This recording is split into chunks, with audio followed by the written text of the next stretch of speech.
सम्पूर्ण दर्शकवृन्दलाई नमस्कार। हजुरहरू हेरिरहनु भएको छ हाम्रो channel Sonada chronicle the voice of common people. आजको समाचार। This news is brought to you by Pradhan's Minimart.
अनि यसरी नै आज समापन खेलेका छौँ। साथै यसरी नै यस समारोहका उहाँलाई पनि अघिबाट नै हामीले निम्ताएका थियौँ र उहाँलाई पनि ससम्मान हामी सम्मान जनाउँदछौँ। अनि यसरी नै हाम्रा गाउँका बुजुर्ग व्यक्तित्व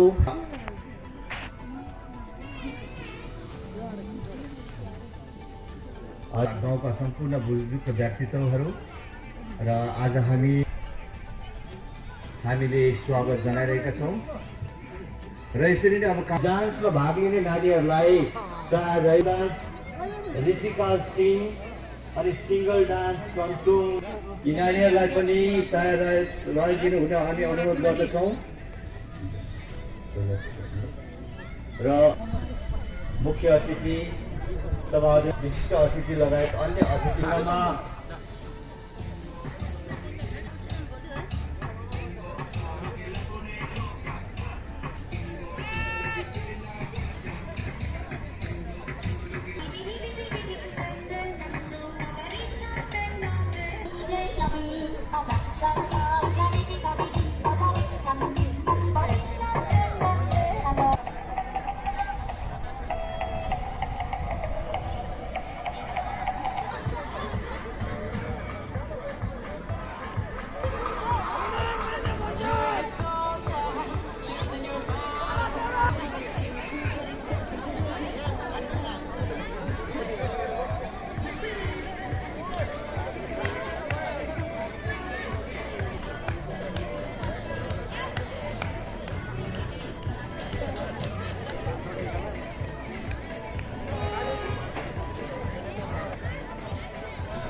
युथ क्लबको तत्त्वावधानमा खेलाइएका स्वर्गीय दिव्यानी स्मारक नकआउट फुटबल टुर्नामेन्टको यो समापन खेल फाइनल खेलमा यहाँलाई हामी हार्दिक स्वागतम जनाउँदछौँ। र विशेष गरी यस कार्यक्रमलाई अघि बढाउनको निम्ति अर्थात् कुनै पनि कार्यलाई अघि बढाउनको निम्ति हामीलाई सभाध्यक्ष या उहाँको आवश्यक पर्न गएको छ। यसर्थ गर्नका निम्ति सभाध्यक्षको भार हाम्रा गाउँका हामी यस आसनमा बसिदिनु हुन अनुरोध गर्दछौँ। हुन्छ र तपाईँ आज यहाँ है आइटिआईमा यो फुटबल फाइनल प्रतियोगितामा तपाईँहरूको टिम पुगेको छ र तपाईँको शुभ नाम अनि तपाईँहरू कुन गाउँको टिम होला? मेरो शुभ नाम ताक्सी भुटिया। हामी माने भन्छ भुटिया युनाइटेड ब्रदर्सबाट आएको। हजुर, हामी पहिलादेखि खेलिरहेका थियौँ हाम्रो सेटहरू, अनि धेरै दिन बाद हामी यहाँ फाइनल पुगेका छौँ आज दिनमा। अनि हामी आज सबभन्दा राम्रो पर्फर्मेन्स दिनेछौँ र आफ्नो टिमलाई विजेता गर्ने कोसिस लिएर। ए हुन्छ। र तपाईँहरू यहाँ आज फाइनल पुग्नु भएको छ है र यो लाते भकुन्डो प्रतियोगितामा, र तपाईँहरूले यो फाइनल पुग्नको लागि तपाईँहरूले कतिवटा म्याच जितेर चाहिँ फाइनलमा तपाईँहरू प्रवेश गर्नुभएको छ? हामीले जम्मा सेमी फाइनलसम्म 5वटा खेल्यौँ अनि फाइनलसम्म 6वटा। भनेपछि आज फाइनलले गर्दा तपाईँहरूको यो 6वटा गेम हुन जान्छ है। र तपाईँहरूले यसरी माने भन्ज्याङ यस्तो टाढोबाट आएर तपाईँहरूले है तपाईँहरूको खेल प्रदर्शन गरिरहनु भएको छ। र तपाईँहरूको आफ्नै क्लब हो या क्या तपाईँहरू कहीँबाट खेलिदिनु भएको कि तपाईँहरू गाउँघरकै क्लब हो कि के कसो हो? हाम्रो यो क्लब सिङ्सा भुटिया, सबै हामी भुटिया ब्रदर्सहरू, अनि हामी आफ्नो सिङ्सा भुटियाको नाममा खेल्यौँ। ए, तपाईँ सिङ्सा भुटिया क्लबबाट खेल्नु हुँदैछ र तपाईँ चाहिँ यो जुन माने भन्ज्याङ टिमको कप्तान हुनुहुन्छ।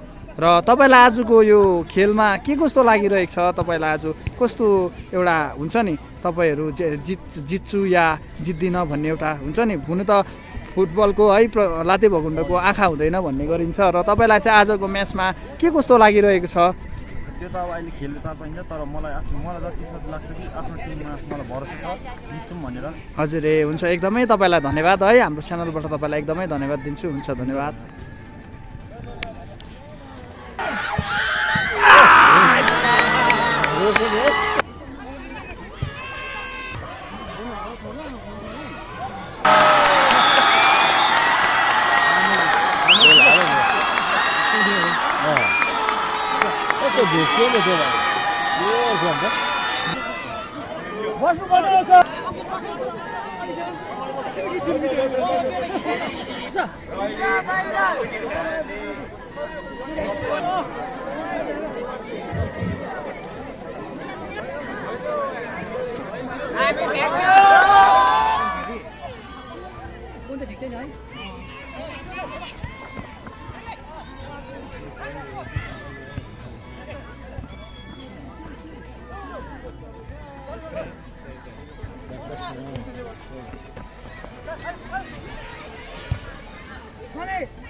Hello check.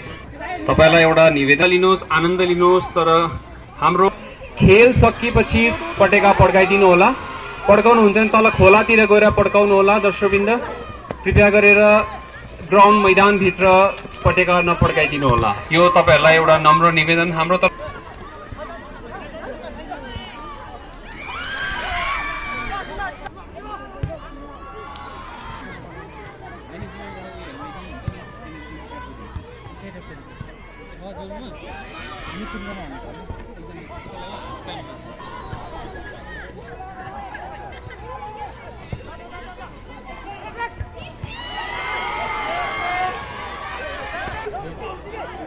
देख्नुहोस्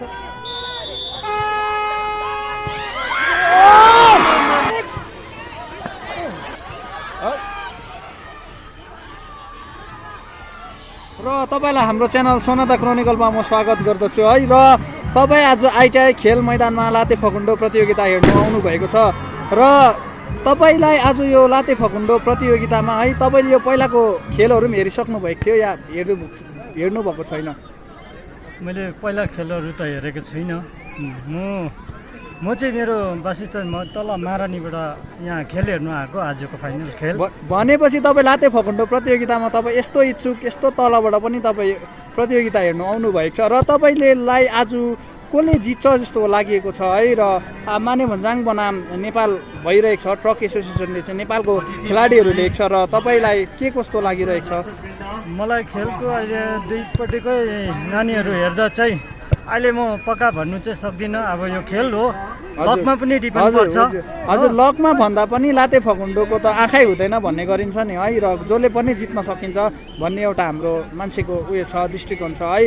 र भनेपछि आज दर्शकको एकदमै खचाखच छ र तपाईँ पनि यसरी तपाईँ तलबाट लाते फकुन्डो हेर्नै आउनुभएको?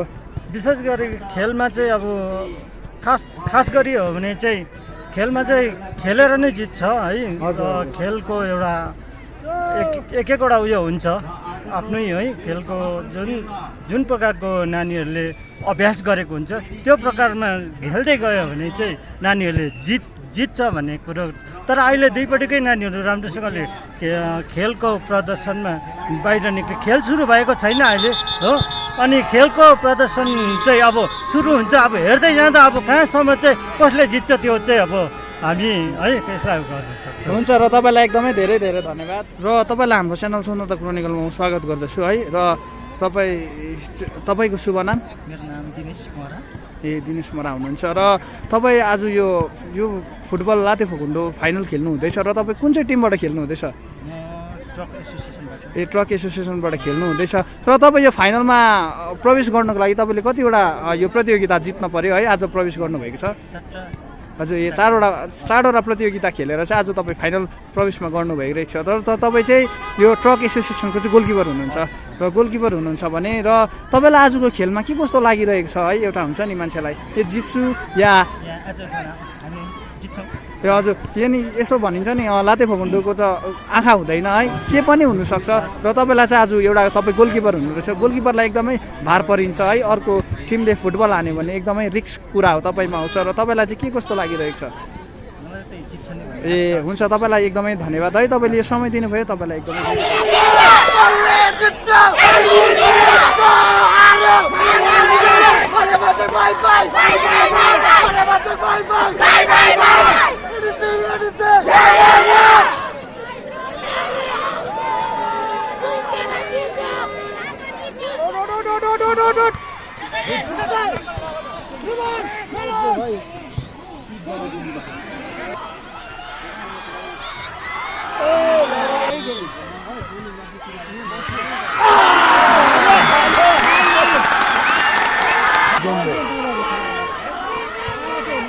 জন্যে খেলা চল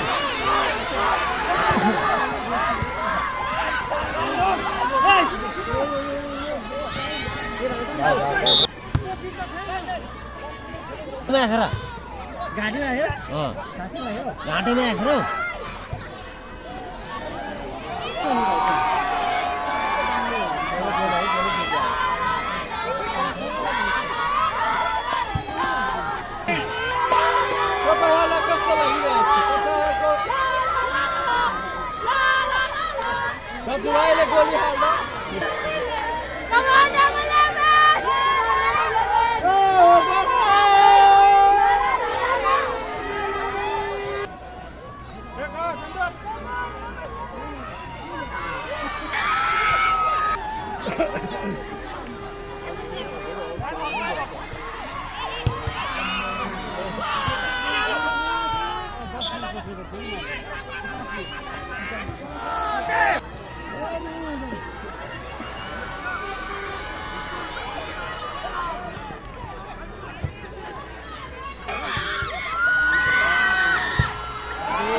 यहाँ खिच्दै 50 30 छँदै आएको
लेन्थ त ठिकै छ कि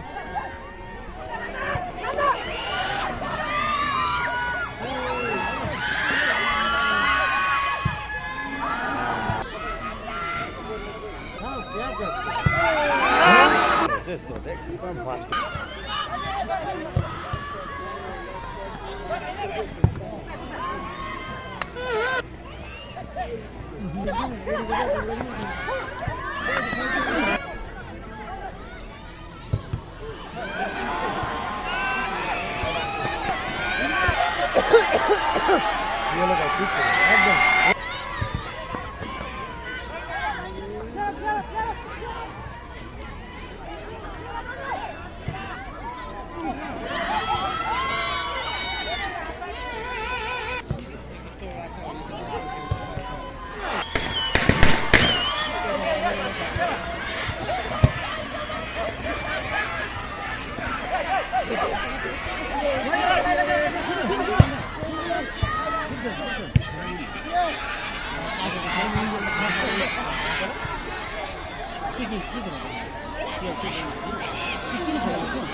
सभी कोई बाहर का नहीं है, सभी अपने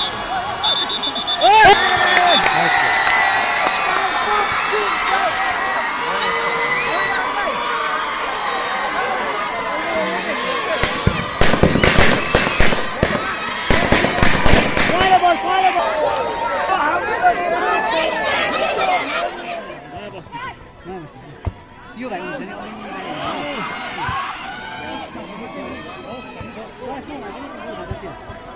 भन्न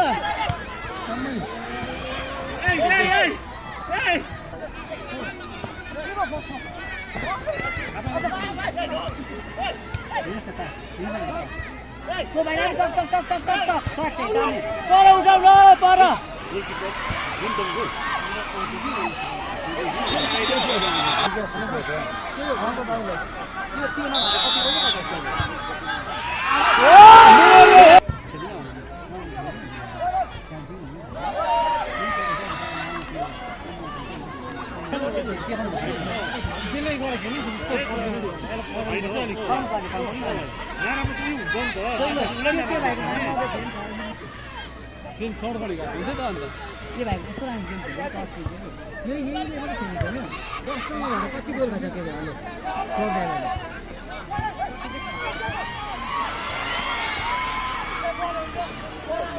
इकाइ भाइ मलाई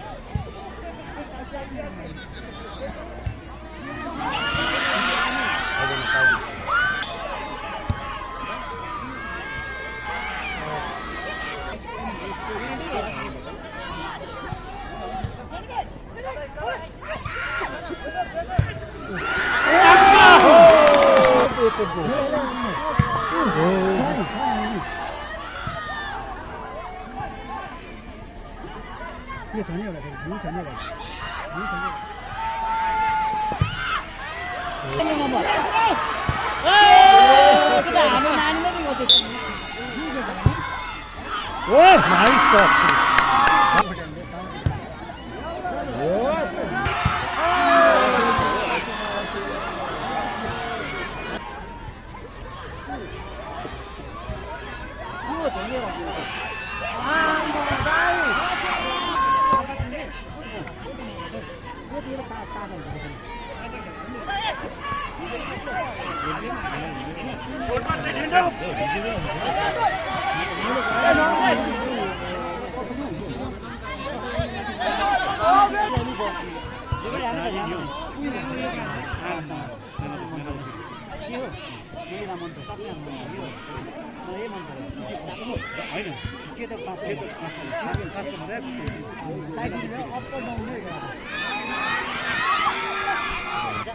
तेस्रो पुरस्कार दोस्रो लाना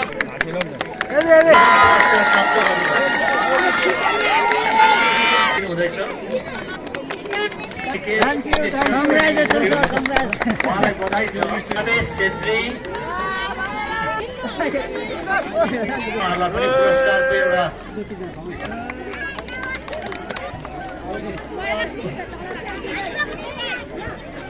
बोइज क्लब चुनिएको छ र उहाँहरू जो हुनुहुन्छ प्रतिनिधि र उहाँलाई पुरस्कार दिनको निम्ति हाम्रा दाई रवि राईज्यूलाई हामी अनुरोध गर्दछौँ। रिग्देन माझी, नेवाङ शेर्पा अनि अरू गर्दछौँ।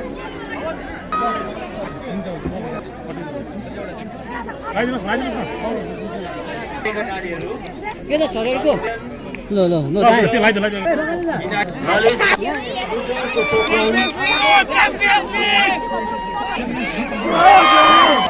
वाल्मिकीको बाहुलीबाट रनअप टिमलाई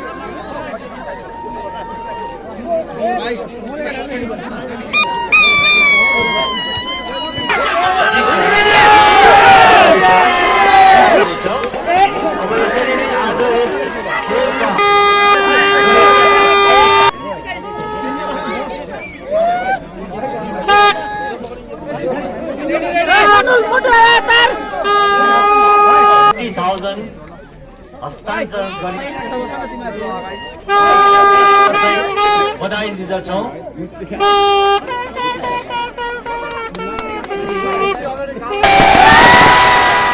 है हाम्रो च्यानल सोनादा क्रोनिकलमा स्वागत गर्दछु र तपाईँहरूले यो लाते फकुन्डो प्रतियोगिता जुन आइटिआईमा खेलाइरहनु भएको थियो यो तपाईँहरूले यो लाते फकुन्डो प्रतियोगिता कहिलेदेखि खेलाउनु भएको? भाइलाई है एकदम धन्यवाद आइदिनु भएकोमा। तपाईँले जुन क्वेसन गर्नुभयो यो हामीले 2020देखि है सुरु गरेर हामीले डिसेम्बर 6 तारिकदेखि सुरु गरेको थियौँ र यसमा हाम्रो 64वटा टिमले भाग लिएको थियो। आज 24 तारिक जनवरी 2021 को दिन चाहिँ हाम्रो फाइनल सम्पन्न भयो। अति राम्रो हाम्रो जति पनि हामीले बोलाएको टिमहरू थियो सबै आइदिनु भयो, सबले भाग लिनुभयो, उनीहरूलाई पनि सबलाई धन्यवाद। त्यसैले गर्दा हाम्रो जति पनि भाइहरू थियो यहाँ अर्गनाइज कमिटीका भाइहरू सबलाई पनि धन्यवाद, किनभने उहाँले यत्रो डेढ महिना खटेर यो हाम्रो टुर्नामेन्टलाई सफल गरिदिनु भएको छ। त्यसको लागि सबै भाइहरूलाई धन्यवाद दिन्छु। अन्त विन्टर हामीले यो खास सुरु फुटबल जुन चाहिँ टुर्नामेन्ट हामीले 6 तारिकदेखि डिसेम्बर 6 तारिकदेखि सुरु गरेको थियौँ 2020देखि। तर हामीले एउटा क्याम्प राखेर लकडाउनको समयदेखि हामीले नानीहरूलाई लिएर अक्टोबर महिनादेखि हामीले सुरु गरेर 2 महिना हामीले नानीहरूलाई यहाँ जमघट गराएर नानीहरूलाई यसो के गर्नुपर्छ कसो गर्नुपर्छ नानीहरूलाई हामीले एउटा सानो कुरो सिकाउँदै ल्याएर लास्टमा हामीले एउटा फुटबल अर्गनाइज गर्नुपर्छ, हाम्रो नानीहरूलाई सिकाउनुपर्छ र त्यसै कारण हामीले यो फुटबल अर्गनाइज गरेको भाइहरू सबलाई धन्यवाद दिन्छु। हुन्छ र 64वटा टिम यहाँ भाग लिएको थियो है र 64वटा टिम भाग लिएको थियो र तपाईँहरूले फुटबल खेलाउनुको मेन उद्देश्य है र यो फुटबल केही प्रतियोगिता राख्दा कसैको नाममा केही कुरोमा राखेको हुन्छ र तपाईँहरूको यो फुटबल प्रतियोगिता कसैको नाम या केमा राखिएको थियो या राखिएको थिएन? हामीले खासमा भनौँ भने हामीले यो हाम्रो जुन चाहिँ नयाँ भर्खरै सुरु गरेको एउटा क्लब हो युनाइटेड आइटिआई इरिङबेल युथ क्लब। त्यसमा हाम्रो एउटा यसलाई नै थप हामीलाई एउटा जुन चाहिँ नेहरू केन्द्र युवा केन्द्र छ त्यसले पनि यहाँ सानो एउटा थप दिएर उहाँहरूले गर्दाखेरि हामीले एउटा क्लब अर्गनाइज गऱ्यौँ। यहाँ हामीले क्लब बनाएको छौँ। त्यसले गर्दा हामीलाई जुन चाहिँ गेम अर्गनाइज गऱ्यौँ हामीले नानी जुन चाहिँ अहिलेको जुन चाहिँ लकडाउनको समयमा नानीहरू यता र उता भङ्गालेको देखेर नानीहरू घरमा एउटा टिभी र फोनको यसमा भरमा मात्रै नानीहरू बसेको देख्यौँ। त्यसले गर्दाखेरि हाम्रो नानीहरूलाई चाहिँ अलिकति उत्साह दिनुलाई नानीहरूलाई केही गरोस् भन्ने हेतुले हामीले यो क्लब गरे हामीले एउटा क्याम्प राखेको थियौँ। त्यो क्याम्प गरेर चाहिँ हामीलाई एउटा फुटबल गऱ्यौँ। यसमा चाहिँ हामीले हाम्रै बलबुतामा हाम्रो क्लबकै बलबुतामा गरेको थियौँ र हामीलाई चाहिँ एउटा ट्रफी विनर ट्रफी चाहिँ हामीलाई डेट दिव्यानी गुरुङको उहाँको आमाले हामीलाई उसको छोरीको नाममा दिनुभएको थियो र त्यही हामीले त्यो च्यालेन्ज ट्रफी खेलाउँदै थियो। तर यो साल हामीले त्यसलाई नकआउट सिस्टम गरेर एकदम त्यसलाई पच गर्नु भनौँ पच होइन त्यसलाई हामीले सधैँको लागि त्यो ट्रफीलाई पच गरेको छौँ। उत्कृष्ट खेल प्रदर्शनीमा दुवै टिमहरूले अति नै उत्कृष्ट खेल देखाएर आजको समाप्त भयो। अनि जति पनि कति धेरै दलहरूमा विजय प्राप्त गरेर यहाँसम्म आएर हार्दाखेरि दुःख मान्नु हुँदैन, किनभने त्यो जित नै हो। र जति पनि यस आयोजक कमिटीका नानीहरू खटेका छन्, हाम्रा छोराहरू भाइ बहिनीहरू सबैजनालाई धन्यवाद दिँदै आजको खेल समाप्त भयो भने घोषणा गर्दछु। धन्यवाद।